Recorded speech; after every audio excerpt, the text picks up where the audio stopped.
Well, here's to keeping it real.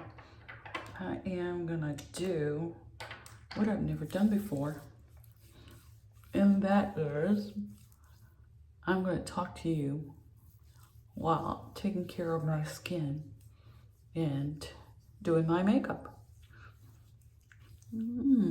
So I've seen other people do this, and I'm hoping that practice makes perfect, right? All right, I recently talked to a client of mine who said that she found herself in her late 30s wanting to date, but really not having a clear picture of how she was going to present herself. And I had a question about that. What do you mean you don't know how you're going to present yourself? And so she says, well, I don't know what I bring to the table. And I said, well, that's really important because I'm sure you have a list of things that you expect from your potential partner, right? And so she said, of course I do. And so how are you matching up to a list of a potential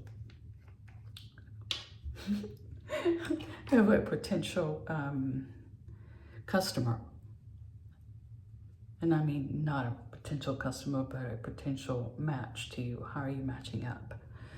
And so she says, well, I don't know. I consider myself a kind of a weird person. Yeah. Hi there. Hi, I'm sorry. That's okay.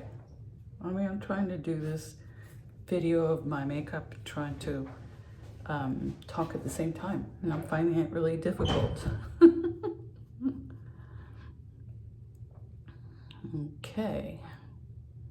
Maybe I should say do not worry about who walks behind you.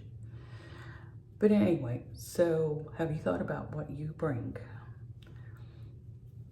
And my example to her was, all right, let's say that in your dreams, you envision having romantic meals on the patio. And my question is, do you know how to cook? Or will you be getting takeout and plating it? I read that in a book somewhere. I think the book was called Calling in the One. So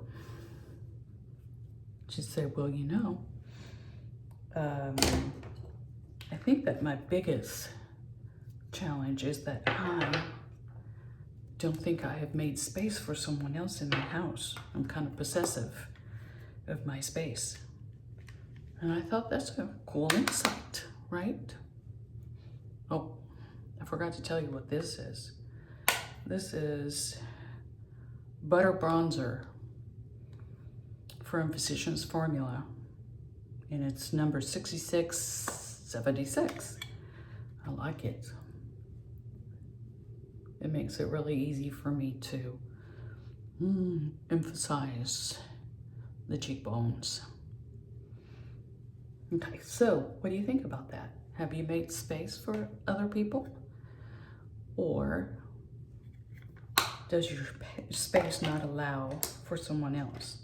Something as simple as having an attractive restroom where someone, if coming to visit you, you don't have to worry about the mess. I mean, are you always making excuses for yourself? And saying, oh, excuse the mess. Do you ever say that? I think a lot of people do. And this works the same way for people that are trying to expand their circle of friends. Right? Perhaps they want more friends, but they don't know that or they understand that the mess that they keep in their space is preventing them from achieving that. If that's you,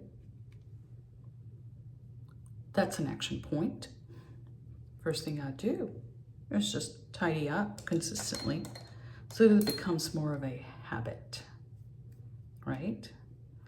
And so if you have overnight guests, is this something that you're able to accommodate for? Do they get their own space on a night table somewhere to set their cell phone or CPAP or whatever? Do you make space for them? If you're having trouble making space for people in general, then having space for someone that you date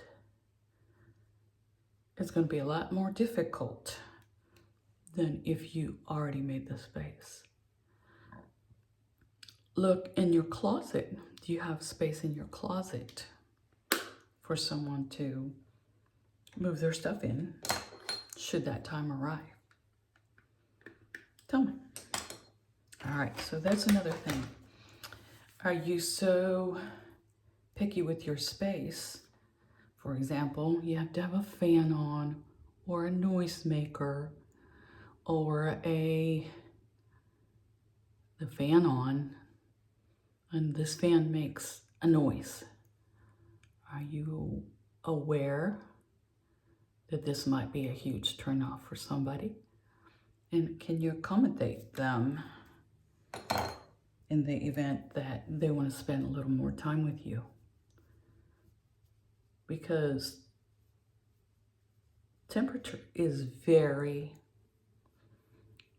unique to the person, but are you allowing for someone else to share your space? That's the subject here. What about activities? Are you someone who is pickleball or nothing? So if you're a pickleball player, but the person that you're trying to connect with isn't, doesn't mean that it's not a connection. I have a background in dance, and forever I thought that, okay, my partner has to know how to dance, or at least learn. Well, I found that that's not always to be expected of someone. I also dance. Sorry, I also sing.